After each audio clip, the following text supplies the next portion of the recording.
Hello, everyone. This is Tom Fox, and I'd like to welcome you to another episode of Popcorn and Compliance, a podcast where, with Jay Rosen, we take a look at movies from the compliance perspective.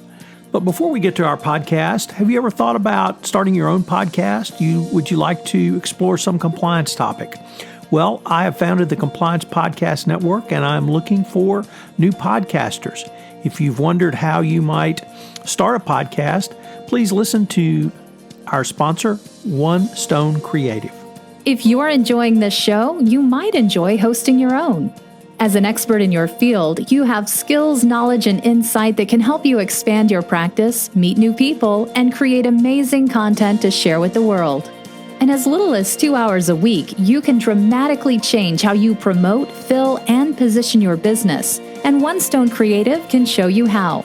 Learn more at onestonecreative.net. Hello, everyone. This is Tom Fox. In today's episode, Jay and I break down Toy Story 4. We take a look at the plot of the story.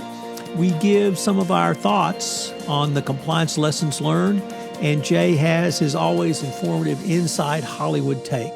It's an episode that I know you will enjoy. Thanks so much for listening. Popcorn and Compliance is produced by the Compliance Podcast Network and now a proud part of C-Suite Radio. Hello, everyone. This is Tom Fox, the voice of compliance, back with Mr. Monitor himself, Jay Rosen, for another episode of Popcorn and Compliance. This week, Toy Story 3. Jay, welcome.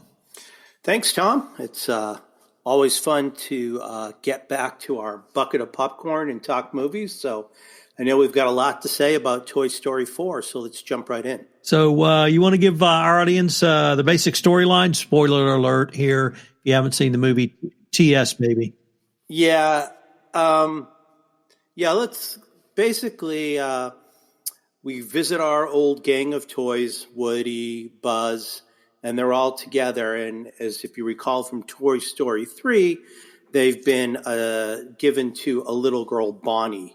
So Bonnie is now going to her first day of kindergarten, and she builds this little toy called Forky, which is basically a spork that's got some paper cleaner arms on it, and she loses Forky. And Woody, as the sheriff who always comes to save the day, helps her find Forky, and go forward.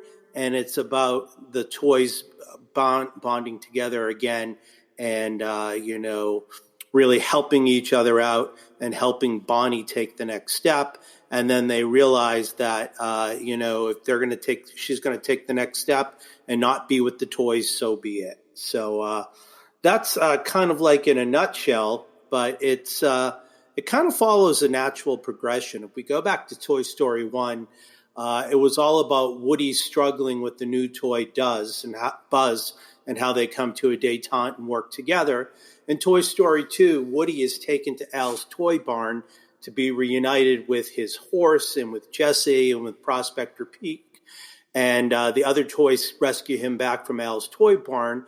And in Toy Story 3, which might have been the most moving one to me, Andy gives his toys away and Woody is mistakenly put in the giveaway pile.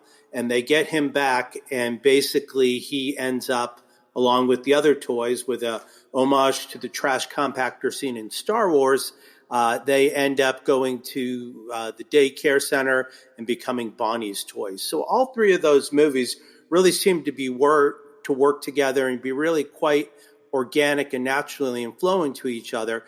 But for Toy Story 4, I'm not sure we quite met the bar that we've had in parts 1 through 3. What do you think, Tom? So, Jay, certainly on the emotional level, I was not engaged emotionally in this film the way I was 1, 2, and 3. I was totally engaged. Not having seen this through a child's eyes and seeing it through an adult's eyes, I was very emotionally engaged in some parts of these series. The other thing was that as evil as the ventriloquists were in this, they really didn't hold a candle to the evil kid next door in Toy Story 1, where he decapitated and rearranged toys in various obscene forms. that I found unsettling, and let alone I'm not quite sure what my 7-year-old daughter or 5-year-old daughter, however old she was at that time, found it. But I was disappointed with the lack of emotional engagement.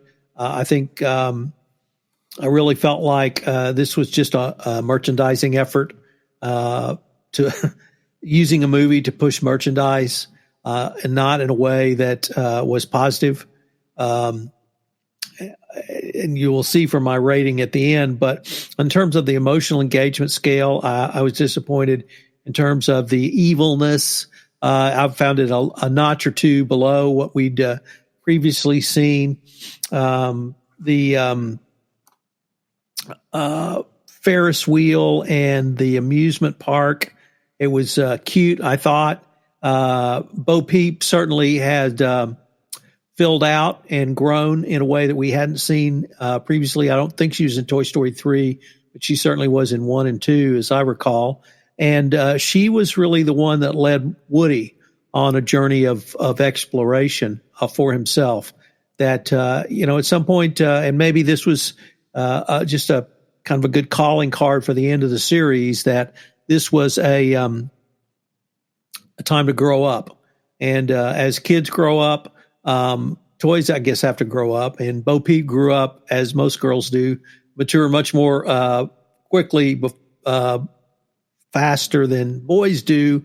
And she was really the one, I thought, leading Woody. I found Buzz almost irritating in this one. I don't recall him being as dim-witted in the earlier ones. I thought he was perhaps more cute than dim-witted. Perhaps he always had that intellectual challenge that many of us, including up to the President of the United States, has, apparently. But Buzz did discover his inner voice, and it's important, I think, for everyone to trust their inner voice. And he certainly trusted his inner voice, even if he had to play several iterations of his inner voice to get to the correct inner voice. So action-wise, it had some great action scenes, with particularly around the amusement park, but also in the antique store. So that was pretty cool. The other thing that disappointed me, frankly, Jay, was the lack of engagement of the other toys. I'm a huge Mr. Potato Head fan. Although Don Rickles was dead when production wrapped on this, they were able to use old clips and outtakes from previous episodes. But I really missed Mr. Potato Head and many of the other characters that I'd really grown to love and care about from particularly episodes 1 and 2. So kind of what were your thoughts?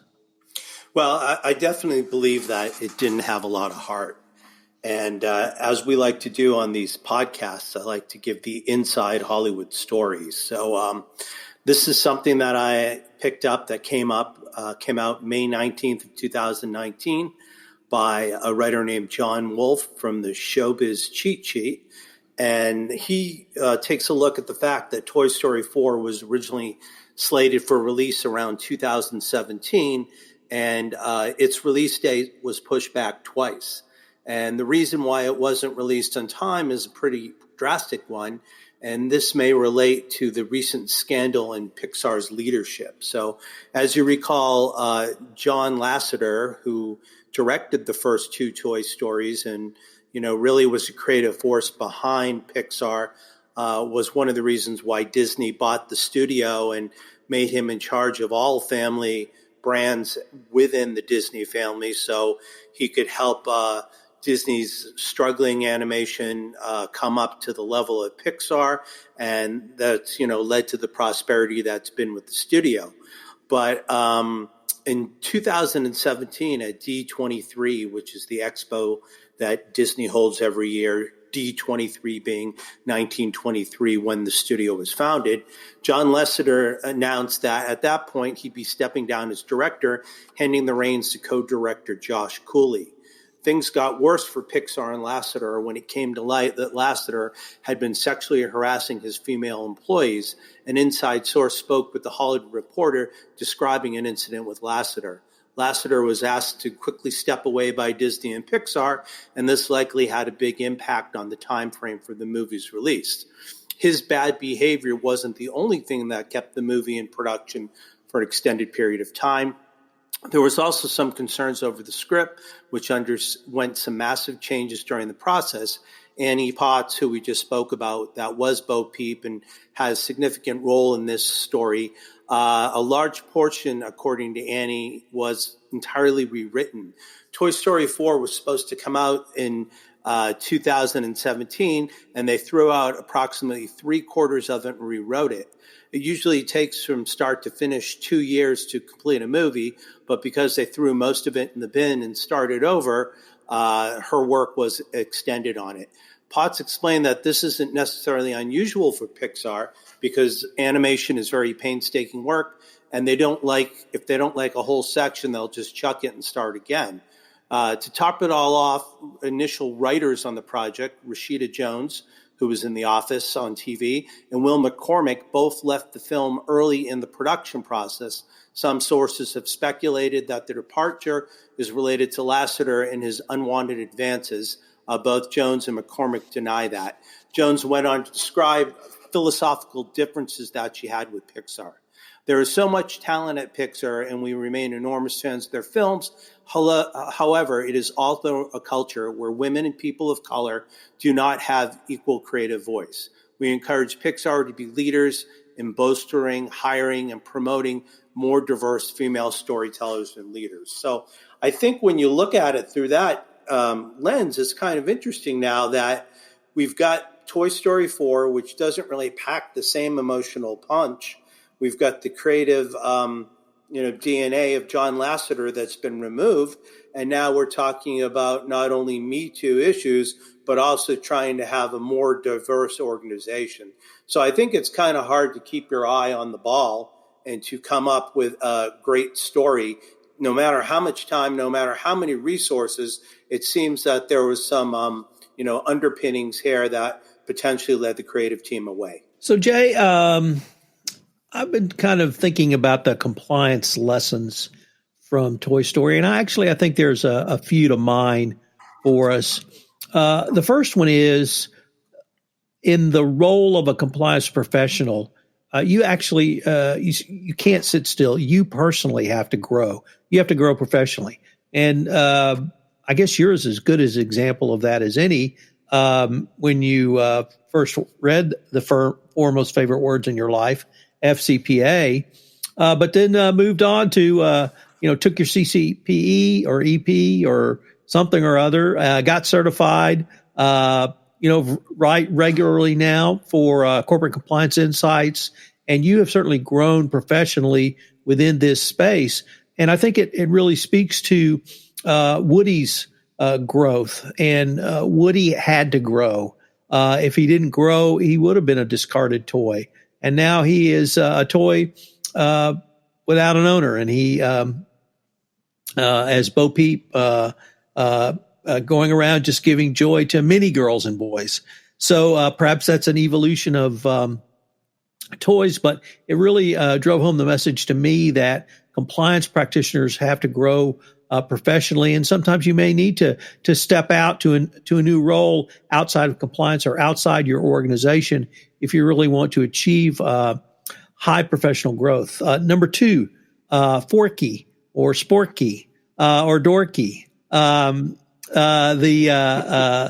toy that Bonnie made up to help her get through the first day of kindergarten awareness. And that was really one of the focal points of the story. It also brought up for me one of the, I think, great truisms of compliance is, in many ways, compliance is as limited as is your imagination. Put another way, you're only as limited as your imagination.